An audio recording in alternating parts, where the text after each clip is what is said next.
Tametsi Futura sobre Jesucristo Redentor. De León 13. Del 1 de noviembre de 1900. Venerables hermanos, salud y bendición apostólica. 1. Motivo, la profunda piedad de los peregrinos a Roma. En el año santo y de los católicos del mundo. Aun cuando los fieles que, preocupándose principalmente de la vida futura, están atentos a su salvación, se ven rodeados de amenazas y zozobras, por ser muchos e inminentes los peligros que amenazan su vida, tanto en el orden público como en el privado, no desmayan, sin embargo, teniendo aún en estos calamitosos días del siglo XIX algunas esperanzas y algún consuelo. Y no se crea que nada importan a la salvación de las almas el pensamiento constante de la otra vida y de las cosas referentes a la fe y a la piedad cristiana, hechos a los que no es posible negarles asentimiento, demuestran que estas virtudes se han de confirmar y corroborar con más ahínco que en otros, en los tiempos que corren, pudiendo servir de saludable ejemplo el que, a pesar de los mil halagos del siglo y de tantas ofensas a la piedad como se ven por todas partes, una inmensa multitud de peregrinos de todas las naciones acuden a la sola indicación del pontífice para prosternarse ante los sepulcros de los santos apóstoles, y todos, ya pertenezcan a esta o la otra categoría social, dan claras muestras de su religión, y confiados en la indulgencia que les ofrece la Iglesia, buscan con tierna solicitud la manera de conseguir la bienaventuranza eterna. A quien no llaman la atención estos hechos que están a la vista de todos, y a quien no enfervorizan el ánimo, más que de costumbre, para con el Salvador del género humano. Digno es, en verdad, de los mejores tiempos del cristianismo este sublime ardor de la fe cristiana en tantos miles de hombres que, con una sola voluntad y una sola idea invocan el nombre de Dios y pregonan las alabanzas de Cristo desde un confín al otro de la tierra, pues ciertamente que a estas como llamaradas del fervor religioso, ha de seguir un formidable incendio, tan heroico ejemplo no puede pasar inadvertido y ser indiferente a los demás. ¿Qué cosa más necesaria y más conveniente en estos días que restablecer ampliamente en los pueblos el espíritu cristiano y las antiguas virtudes? 2. La Iglesia debe dar a conocer a Cristo. Es peligroso y malvado hacerse sordo a estos llamamientos, mucho más cuando son tan abundantes en número, y cuando desoyéndolos se desoyen y desprecian los medios que influyen en la renovación de esta piedad, si conociesen el don de Dios, y si considerasen que nada puede haber más miserable que el apartarse de las enseñanzas del libertador del mundo y el abandonar las costumbres e instituciones cristianas, indudablemente resucitarían y procurarían huir de una muerte tan segura y horrible.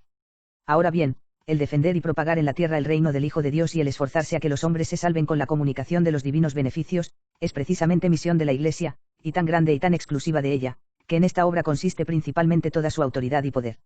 Nos hemos procurado hasta el día, de una manera difícil pero con gran solicitud y en la medida de nuestras fuerzas aquel beneficio en el ejercicio de nuestro pontificado, y vosotros, oh venerables hermanos, en lo que os toca habéis obrado también de este modo, y aún habéis consumido en esta obra juntamente con nos, todos vuestros pensamientos, vigilias y trabajos, pero ante las circunstancias actuales, debemos redoblar nuestros esfuerzos y propagar ahora, con ocasión del Año Santo, el conocimiento y amor de Jesucristo enseñando, persuadiendo y exhortando, si es que han de escuchar nuestra voz no tan solo los que reciben siempre dócilmente las enseñanzas cristianas, sino también aquellos desgraciados que llamándose cristianos, viven sin fe y sin el verdadero amor de Dios, nuestro Señor, de los cuales nos compadecemos grandemente, queriendo atender a ellos de modo expreso para que sepan lo que han de hacer y a dónde han de ir si hacen caso de nos y no nos desatienden. 3. Horror de una humanidad sin Cristo. El no haber conocido nunca a Jesucristo es una grande desgracia, pero desgracia, al fin, que no envuelve ingratitud ni maldad, mas el repudiarlo u olvidarlo, ya conocido, es un crimen, tan nefando y aborrecible, que parece no puede darse en el hombre, pues Cristo es el origen y el principio de todos los bienes, y el género humano, así como no pudo ser redimido sin su preciosísima sangre, así tampoco pudo ser conservado sin su divino poder. En ningún otro hay salud, pues ningún otro nombre nos ha sido dado bajo el cielo, entre los hombres, por el cual podamos ser salvos. 1. ¿Qué vida será la de los mortales que arrojen de sí a Jesús, que es la virtud y la sabiduría de Dios? ¿Cuáles serán las costumbres, cuáles los excesos de aquellos hombres que están privados de la luz del cristianismo? Reflexionando un poco sobre estas cosas, entre las cuales se cuentan la oscura ceguedad de la mente, de que habla San Pablo, 2, la depravación de la naturaleza, el libertinaje y el cúmulo de supersticiones que lo inficionan todo, a la vez se siente en el ánimo la compasión y el horror, estando esto en la conciencia del vulgo aunque no medite y reflexione sobre ellas con el detenimiento que merecen. No arrastraría a muchos la soberbia ni la desdicha enervaría sus buenos propósitos si guardaran en la memoria los inmensos beneficios que debe el hombre a Dios, evocando con frecuencia en su ánimo de dónde lo sacó Cristo y hasta qué punto lo ha ensalzado. 4. La expectación del Mesías.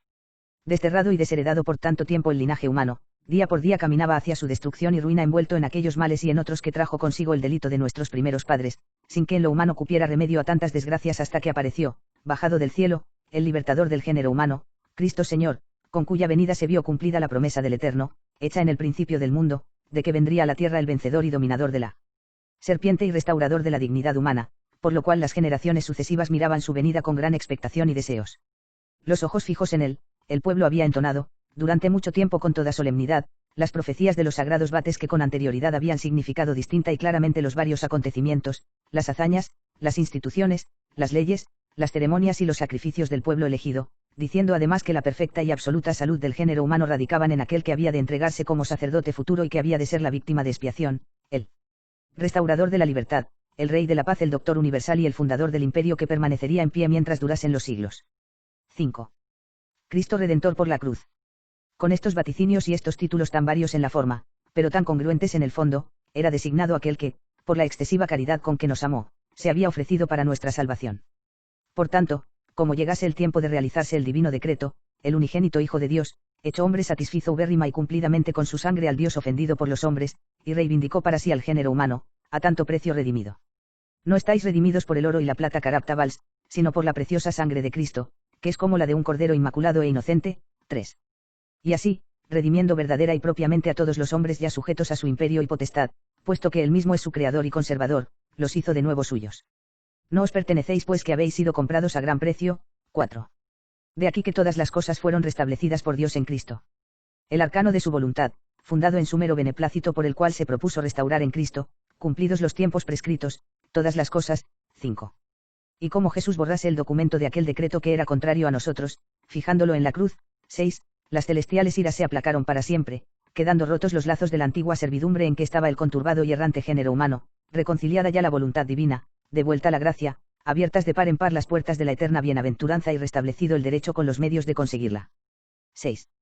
El retorno a la dignidad humana. Entonces, despierto el hombre de aquel mortífero y continuo letargo en que yacía, vio la luz de la verdad tan deseada que buscaron en vano siglos y siglos, desde luego conoció que había nacido para unos bienes más altos y seguros que los que se perciben con los sentidos frágiles y pasajeros, y en los cuales había puesto el fin de todos sus pensamientos y cuidados. Conoció también que esta era la constitución de la vida humana, que esta era la ley suprema y que todas las cosas deben dirigirse a Dios como a su fin para que habiendo salido de él, a él volvamos algún día. De este principio y fundamento surgió renovada la conciencia de la dignidad humana, y los corazones recibieron el sentimiento de la fraternal caridad de todos. Entonces los deberes y los derechos, como era consiguiente, en parte fueron perfeccionados y en parte constituidos íntegramente, y a la vez, las virtudes se exaltaron hasta un punto que no lo pudo nunca sospechar siquiera ninguna filosofía, y de aquí que las ideas, las costumbres y la conducta de la vida tomaran otro rumbo, y cuando el conocimiento del Redentor hubo afluido copiosamente, y su virtud, que excluye la ignorancia y los antiguos vicios, se hubo fundido en las íntimas arterias de los pueblos, entonces se obtuvo aquella mudanza de cosas de las gentes que, adquirida por la humanidad cristiana, cambió radicalmente la faz de todo el orbe. 7. Universalidad de la redención. El recuerdo de todas estas cosas que hasta aquí hemos dicho, lleva consigo, venerables hermanos, un inmenso consuelo, al mismo tiempo que una gran fuerza para exhortar, puesto que debemos estar agradecidos y mostrar, en cuanto podamos, nuestro mismo agradecimiento al Divino Salvador. Nos hallamos separados desde muy antiguo de los principios, bases o fundamentos de nuestra restaurada salvación, sin embargo, nos ha de importar esto, cuando es perpetua la virtud de la redención, y sus beneficios son inmortales y han de permanecer eternamente. El que una vez reparó la naturaleza perdida por el pecado, la conserva y la ha de conservar para siempre, se entregó él para la redención de todos. 7. En Cristo, todos serán vivificados. 8. Y su reino no tendrá fin. 9. Así, pues, por voluntad eterna de Dios, está en Jesucristo puesta toda salvación no solamente de algunos sino de todos los mortales, pues aquellos que de él se alejan a sí mismo por esto se condenan a su propia ruina, guiados por un cierto furor, y al mismo tiempo cuanto es de su parte hacen porque la sociedad humana, como arrebatada por gran ímpetu, caiga en aquellos grandes males e infortunios de que nos libró el Redentor por su misericordia y piedad. 8. Sin Cristo no hay salud.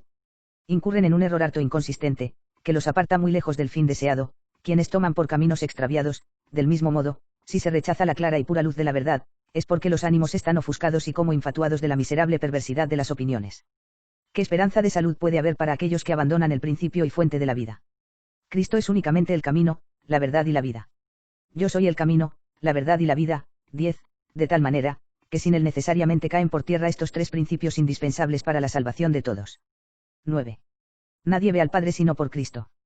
Consideramos ahora lo que la realidad misma enseña diariamente y lo que aún en la mayor afluencia de bienes mortales experimenta todo el mundo, a saber, que nada puede haber fuera de Dios en que la voluntad humana descanse de un modo absoluto y completo. El único fin del hombre es Dios, y la vida que hacemos en la tierra es una verdadera semejanza e imagen de cierta peregrinación.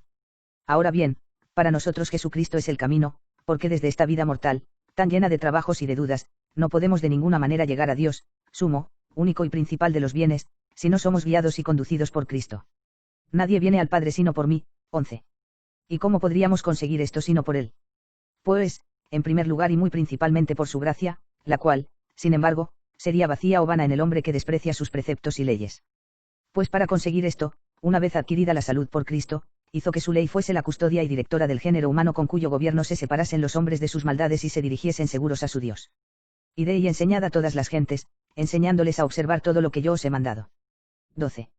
Guardad mis mandamientos. 13. De donde resulta que es lo más principal y necesario para la profesión de la fe cristiana el mostrarse dócil a los preceptos de Jesucristo y sujetar completamente la voluntad a él como a nuestro dueño y supremo Rey. 10. La naturaleza viciada. Cosa grande y difícil de conseguir y que muchas veces requiere trabajo intenso y esfuerzo y constancia, pues aunque la humana naturaleza fue reparada por la misericordia del Redentor, sin embargo, todavía en cada uno de nosotros queda cierta enfermedad, la enfermedad y el vicio de la naturaleza.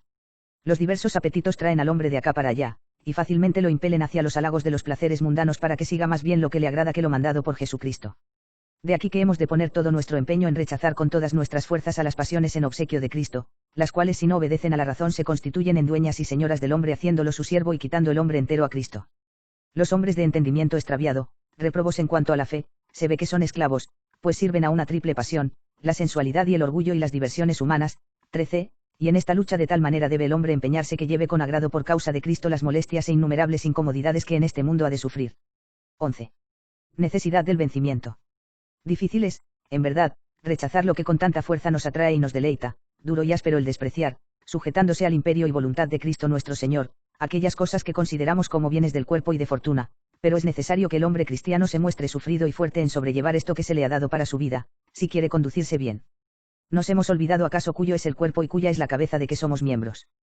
Con grande gozo llevó la cruz el que nos prescribió la abnegación de nosotros mismos. Y en esta disposición del alma de que hablamos consiste precisamente la dignidad de la naturaleza humana. Pues los mismos sabios de la antigüedad bien han reconocido que el dominarse a sí mismos y hacer que la parte inferior del alma se sujete a la superior, no indica debilidad o abatimiento de la voluntad, sino antes bien cierta generosa virtud, en gran manera conveniente a la razón, y que es, a la vez, digna del hombre. 12. Esperanza de bienes eternos. Por lo demás, hemos de sufrir y padecer mucho, tal es la presente condición del hombre. No puede el hombre gozar una vida exenta de dolores y llena de goces y felicidad sin borrar de algún modo el decreto, la voluntad de su divino fundador y creador, que quiso se perpetuasen las consecuencias de aquel primer pecado. Muy conveniente es, por lo tanto, no esperar en la tierra el término de los dolores, sino fortalecer nuestro ánimo para mejor soportarlos, con lo cual somos instruidos con la esperanza cierta de los mayores bienes. Pues Cristo no asignó a las riquezas, ni a la vida delicada ni a los hombres, ni al poder, sino a la paciencia con lágrimas y afán de justicia y al corazón limpio, la felicidad sempiterna en el cielo. 13. El reino de Cristo. Fácilmente se deduce de lo expuesto que se puede esperar del error y soberbia de aquellos que, despreciando el reino de Cristo, ponen y encumbran al hombre mortal sobre todas las cosas y proclaman que es preciso acatar en todo la humana razón y la naturaleza vana, mientras no pueden ni alcanzan a definir cuál sea este reinado. El reino de Cristo tiene su fuerza y forma en la caridad divina, y su principio y fundamento en el amar santa y ordenadamente. De lo cual fluye necesariamente, que todo deberá de ser guardado inviolablemente, que en nada se han de mermar los derechos ajenos, que se han de reputar por inferiores las cosas humanas a las celestes, y anteponer el amor de Dios a todas las cosas. Y esta dominación del hombre sobre sí mismo todo estriba en el amor de Cristo, a quien rechazar o empeñarse en no conocer es propio de alma vacía de caridad y falta de devoción. Gobierne, pues, el hombre en nombre de Jesucristo, pero con esta sola y única condición, la de servir a Dios primeramente e inspirar en la ley divina su norma y sistema de vida. 14. La ley de Cristo. Entendemos por ley de Cristo, no solamente los preceptos naturales de las costumbres y todo lo que los antiguos recibieron directamente de Dios y que Cristo perfeccionó a maravilla declarándolo y sancionándolo sabiamente, sino que entendemos además comprendido en ello el resto de su doctrina y todas las cosas verbalmente establecidas por él. Y de todo ello la cabeza es la Iglesia, aún más, de nada se hace Jesucristo autor o legislador que la Iglesia no lo comprenda o abrace como propio. 15. Ministerio de la Iglesia. Por fin, con el ministerio de la Iglesia, quiso perpetuar gloriosamente el cargo que le señaló su Padre, dándole y confiriéndole por una parte todos los auxilios conducentes a la salvación del linaje humano, y por otra, sancionando seriamente que en lo sucesivo los hombres obedeciesen a la Iglesia y con todo empeño la tuviesen por guía en la carrera de esta vida mortal. Quien a vosotros oye, a mí oye, quien a vosotros desprecia, a mí desprecia. 15. Por lo cual la ley de Cristo se ha de buscar totalmente en la Iglesia, y así el camino seguro para el hombre serán Cristo y la Iglesia a la vez, aquel por sí mismo y por su naturaleza, y esta por mandato especial y divino y por comunicación de la potestad. De todo lo dicho se sigue con evidencia que todos aquellos que pretenden alcanzar la salvación fuera de la Iglesia siguen caminos extraviados y en vano se esfuerzan para conseguirlo. 16. Carácter público de la ley de Cristo. Y lo mismo acaece con los individuos que con las naciones, las cuales forzosamente caen en el abismo de la ruina si se apartan del camino. El Hijo de Dios procreador y redentor de la naturaleza humana es Rey y Señor de todo el universo mundo y tiene la potestad y sumo dominio sobre cada uno de los hombres en particular y sobre toda sociedad civil que ellos constituyan. Diole toda potestad y honor y reino, y todos los pueblos, tribus y lenguas servirán al mismo. 16. Yo, pues, estoy constituido como rey por él. Y te daré las gentes en herencia tuya, y tu posesión tendrá por límites los términos de la tierra. 17. Debe, pues, en toda sociedad humana estar en vigor la ley de Cristo, de suerte que no tenga carácter privado solamente, sino público, y sea a la vez guía y maestra de toda norma de vida. Y porque esto ha sido dispuesto así y así decretado por Dios, a nadie es lícito el impugnarlo, y así mal proveerán los intereses y beneficios de los estados quienes pretendan establecer los cimientos de todo orden social fuera de un régimen genuinamente cristiano. 17. Cristo y la razón humana. Apartada de Jesús, la razón humana cae en la abyección privada de luz y de socorro, se oscurece la noción de toda causa, la cual, como tiene a Dios por autor, engendra la sociedad común, la que consiste principalmente en que los ciudadanos por medio de la ayuda de la unión y vínculo civil consigan el bien natural, entendiéndose por tal aquel que está muy por encima de todo lo terreno y es congruente con todo don perfecto y perfectísimo. Ocupadas las mentes en tal confusión de ideas entran por un camino dudoso tanto los que mandan como los que obedecen, y no tienen norma segura ni para permanecer firmes. De qué suerte sea desdichado y calamitoso errar el camino recto, se verá por lo pernicioso que sea también apartarse de la verdad. La primera, absoluta y esencial verdad es el mismo Cristo, como que es el Verbo de Dios, consubstancial y coeterno con el Padre y uno mismo con él. Yo soy la verdad, el camino y la vida. 18. Así, pues, si se busca la verdad, es menester que la razón humana obedezca en todo a Jesucristo y a su magisterio, por lo mismo que la misma verdad habla por boca del mismo Cristo. 18. Doctrina no humana sino divina. Muchísimas cosas hay en las que puede espaciarse libremente el ingenio humano como en un campo ubérrimo y feracísimo, contemplando e investigando y esto no solo por concesión, sino hasta por exigencia de la naturaleza misma. Pero es ilícito y contra la razón natural no querer limitar los fueros de la mente humana, en sus ciertos y propios linderos, y, rechazando las leyes de la debida modestia, despreciar la autoridad del magisterio de Cristo. Porque la doctrina de la cual depende nuestra salvación, versa toda ella acerca de Dios y acerca de cosas todas divinísimas, y nunca ciencia humana alguna bastó para crearla, antes bien, únicamente el Hijo de Dios la recibió y sacó toda de su Padre Celestial, las palabras que me diste, son las que a ellos he dado. 19. Por lo cual es necesario que comprenda muchas cosas, no que repugnen a la recta razón, ya que esto no puede ser en modo alguno, sino otras cuya alteza no podemos abarcar con el pensamiento ni comprender con nuestro limitado raciocinio, como es el entender tal cual es en sí Dios nuestro Señor. Ahora bien, si tantas cosas existen ocultas y tan secretas por su naturaleza misma, que no puedan ser investigadas por ninguna humana diligencia, acerca de cuya existencia ningún entendimiento se atreverá a dudar, será ciertamente propio de los que abusan con perversidad de su libre albedrío no admitir la existencia de cosas puestas muy sobre el alcance humano, porque no es dado al hombre percibirlas tales cuales sean. 19. Inclinar el entendimiento ante Dios. A esto pertenece el rechazar todo dogma y declarar inadmisible la sagrada religión cristiana. Pero hay que inclinar el entendimiento con humildad y sin condiciones en obsequio de Jesucristo hasta tanto que sea aquel como cautivo de la divinidad e imperio de éste, reduciendo a cautiverio todo entendimiento en obsequio de Jesucristo. 20. Y este total obsequio es el que Cristo quiere se le tribute, y lo quiere con todo derecho, pues es Dios, y por lo mismo, así como ha de imperar en las voluntades de los hombres, ha de hacer lo mismo en las inteligencias. Y al servir el hombre a Cristo con su inteligencia, no lo hace servilmente, sino de un modo muy conforme a la razón y a su cautiva excelencia, pues con su voluntad acata el imperio, no de un hombre cualquiera, sino del autor suyo y monarca de todo, que es Dios mismo, al cual debe estar sujeto por ley de naturaleza. Y no se diga en manera alguna que se oprime su dignidad ante la opinión humana, antes bien, aquella se ensalza con una verdad eterna e inmutable. Así, pues, todo bien intelectual y toda la plenitud de la libertad se alcanzan en ello. 20. Así conoceremos la verdad y seremos libres. La verdad que se deriva del magisterio de Cristo, pone de manifiesto lo que vale y en lo que debe estimarse cada cosa, y el hombre, imbuido en tal conocimiento, si obedeciere a la verdad que percibe, en lugar de hacer servir su razón a la concupiscencia, haría que ésta sirviese a aquella, y, apartada de sí la pésima servidumbre del error y del pecado, se regeneraría entre la más excelente de todas las libertades. Conoceréis la verdad, y la verdad ha de libraros. 21. Queda bien patente, pues, que toda inteligencia que rechaza el imperio y tutela de Cristo con voluntad pérfida lucha contra Dios. Y emancipados los que así piensan de la potestad divina, no por esto serán más libres, puesto que han de caer en manos de otra cualquiera potestad humana, y han de elegir, como suele acaecer, un hombre cualquiera a quien oigan, obedezcan o sigan como maestro y guía. De ahí, cerrada su inteligencia a la comunicación de las cosas divinas, la hacen revolver en un círculo vicioso de una ciencia limitada y mezquina, y hasta en aquellas mismas cosas que suelen conocerse más por medio de la razón natural son menos aptos para aprovechar debidamente. 21. Ceguedad de entendimiento. Hay en la naturaleza de las cosas muchas a las cuales ayuda no poco la luz de la doctrina de lo alto para comprenderlas o explicarlas, y para castigar muchas veces Dios la culpa de su soberbia, permite que no vean la verdad tal cual ella es para que lleven el castigo en aquello mismo en que pecaron. Por esto se ven hoy día muchísimos ingenios privilegiados por su erudición exquisita, que al investigar los misterios de la naturaleza persiguen teorías tan absurdas que puede decirse que nadie erró más torpemente que ellos. 22. El sacrificio del entendimiento. Téngase, pues, por cosa cierta que ha de entregarse totalmente la inteligencia humana, para vivir vida de cristiano, a la autoridad divina. Y si por aquello de que la razón ceda a la autoridad, aquel orgullo íntimo que tanta fuerza tiene en nosotros se revela y lamenta con dolor, se sigue que es más necesario todavía al cristiano el sacrificio del entendimiento que el de la voluntad. Y por esto queremos recordar que los que se forjan en su mente una ley y manera de sentir y obrar más ancha y muelle en la vida cristiana, de preceptos más suaves y conformes con su floja inclinación y más benignos con la humana naturaleza, no han de ser jamás tolerados ni oídos con benevolencia.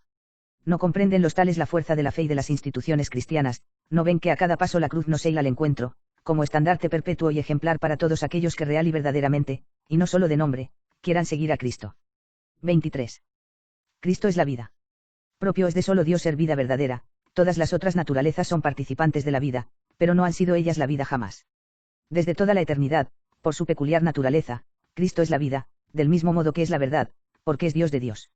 Del mismo, como de altísimo principio, fluye en el mundo toda vida y fluirá perpetuamente todo lo que es por el mismo, todo lo que vive, por el mismo vive, porque todas las cosas por el Verbo fueron hechas, y sin él nada se hizo de cuanto hay hecho. 22. Esto acaece en cuanto a la vida de la naturaleza, pero muchísimo más en la otra vida más excelente que debemos a Cristo y de la que hemos hecho mención, es a saber, la vida de la gracia, a la cual debemos referir todos nuestros pensamientos y acciones. Y en esto estriba toda la fuerza de la doctrina y leyes cristianas, en que muertos para el pecado vivamos para la justicia. 23, esto es, para la santidad y virtud en que consiste la vida moral de las almas con la esperanza cierta de una bienaventuranza perpetua. 24. La vida de la fe.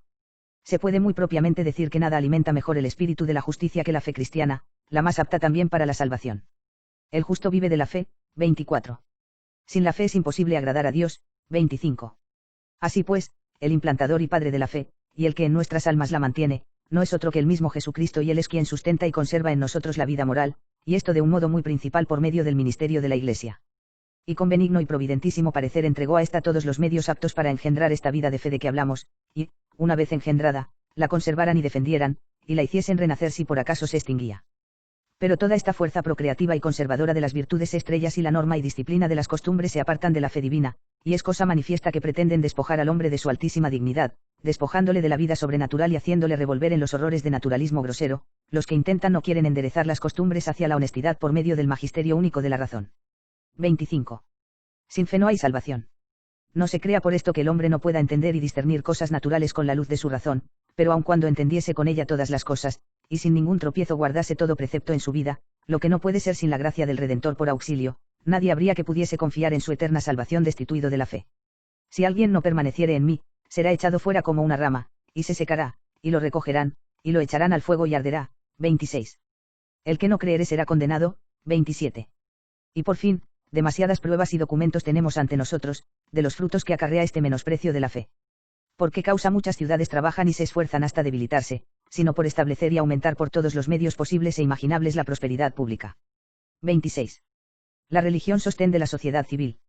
Dicen que la sociedad civil está ya harto segura y custodiada por sí misma, y que puede, cómodamente, subsistir sin el auxilio de las instituciones cristianas, y que con solo su esfuerzo puede alcanzar la meta apetecida.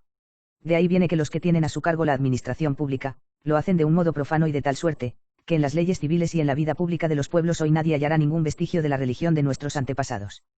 No ven suficientemente lo que hacen, pues destruida la noción de la divinidad que sanciona lo bueno y lo malo, es forzoso que las leyes menoscaben la autoridad del jefe del Estado y que la justicia vacile, siendo ambas cosas como son dos vínculos firmes y necesarios de toda conjunción y concordia civil. De igual manera, quitada de una vez la esperanza de los bienes inmortales, es muy natural apetecer con afán las cosas materiales y caducas, cada una de las cuales procura traer así con todas sus fuerzas y con ansia desmedida. De aquí nacen los odios, las emulaciones y envidias, las determinaciones criminales, el descaro, la ruina de toda autoridad y el maquinar la disolución más loca y criminal de todo principio social. En el exterior, guerras y amenazas, en el interior, falta de seguridad absoluta, y la vida común de los pueblos aparece manchada con toda suerte de crímenes. 27. El remedio social es más que humano. Pero en medio de tanta lucha de pasiones bajas, entre tantos peligros y en tales riesgos que amenazan, hay que buscar un remedio oportuno con madurez y reflexión. reprimir a los malhechores, restablecer en su primitiva dulzura las costumbres, y por todos los medios evitar los delitos con la paternal tutela de las leyes, es cosa justa y debida, pero no estriba todo en esto. Mucho más encumbrado está el remedio, una autoridad más alta se ha de invocar que la meramente humana, que toque los corazones, recuerde a todos sus deberes y haga a los hombres mejores, y esta no es otra que aquella fuerza que ya una vez libró a todo el universo de males semejantes y de una perpetua ruina. Quien haga revivir y fortalecer el espíritu cristiano adormecido, y le libre de toda traba e impedimento, hará renacer también la sociedad humana. 28. Cristo y la cuestión social. Era peligroso callar la lucha de clases, pero muy sano y conforme recomendar los derechos de ambos con mutua concordia. Si a Cristo oyen, cumplirán todos sus deberes, tanto los dichosos como los infortunados, los unos sentirán que deben cumplir con la caridad y la justicia si quieren ser salvos, los otros, con la resignación y el comedimiento. Admirablemente se afirmarán los cimientos de la sociedad doméstica, así impera el laudable temor a Dios, tanto al prohibir como al mandar, y por la misma razón muchas de las cosas que se prescriben por la naturaleza estarán en pleno vigor en los pueblos y en las naciones. Se verá cómo deba obedecerse a las potestades legítimas y acatar las leyes, según derecho, no armar sedición alguna y no tramar conspiraciones tampoco. 29. Vuelta de la sociedad a Cristo. Y así, donde quiera que presida la ley cristiana y ninguna potestad se lo impida, allí espontáneamente se conservará el orden establecido por la divina providencia y la prosperidad e incolumidad florecerán de consuno. La salud universal reclama, pues, volver allí de donde nunca se debiera haber salido, es a saber, a aquel que es camino, verdad y vida, y no solo cada uno en particular, sino toda la sociedad en común. Conviene que ésta sea otra vez restituida a Cristo su Señor, y se ha de conseguir que la vida derivada de él llene a todos los miembros y partes de la sociedad, y se saturen de ella los mandatos y prohibiciones legales, las costumbres populares, las enseñanzas llanas y caseras, los derechos conyugales, la norma de vida doméstica, los alcázares de los opulentos y los talleres de los obreros. Y no ignore nadie que de esto depende en su mayor parte la suavidad de costumbres de las gentes tan deseadas y apetecidas, porque ésta crece y se alimenta no solo de aquellas cosas que sirven de pábulo al cuerpo, como las riquezas y comodidades, sino de aquellas que pertenecen al espíritu y forman las costumbres loables y el culto de todo linaje de virtudes. 30. Dar a conocer a Cristo. Entre los que están lejos de Cristo muchos más lo están por ignorancia que por voluntad perversa, y mientras a muchísimos hallamos deseosos de conocer con todo afán el estado social del orbe y del hombre mismo, a poquísimos vemos ocupados en querer conocer al Hijo de Dios.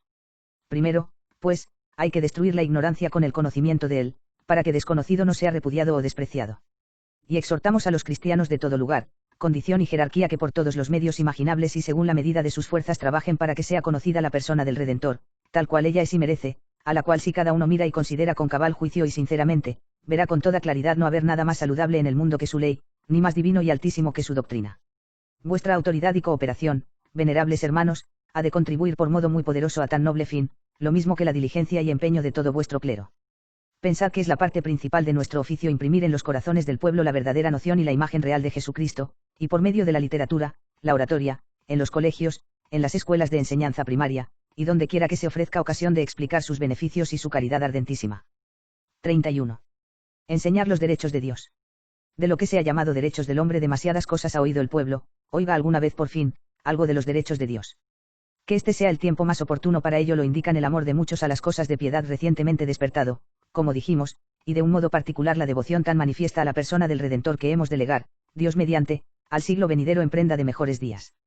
Pero como se trata de una cosa que no hay que esperar de otra parte a no ser de la gracia divina, unidos en afán y caridad instemos con súplicas fervientes a la misericordia del Todopoderoso, a fin de que no permita que perezcan aquellos a quienes libró con su preciosa sangre derramada, que mire propicio a la generación presente que mucho ciertamente delinquió, pero mucho también a su vez ha sufrido y muy ásperamente en expiación de su delito y que abrazando con benignidad a todos los hombres y pueblos, se acuerde de aquellas palabras suyas, yo, si fuere levantado de la tierra, atraeré todas las cosas a mí. 28. Emprenda, pues, de los dones celestiales y en testimonio de nuestra paternal benevolencia, os damos a vosotros, venerables hermanos, y al clero y pueblo vuestro, de todo corazón la bendición apostólica. Dado en Roma en San Pedro, el 1 de noviembre de 1900, de nuestro pontificado el 23. León XIII.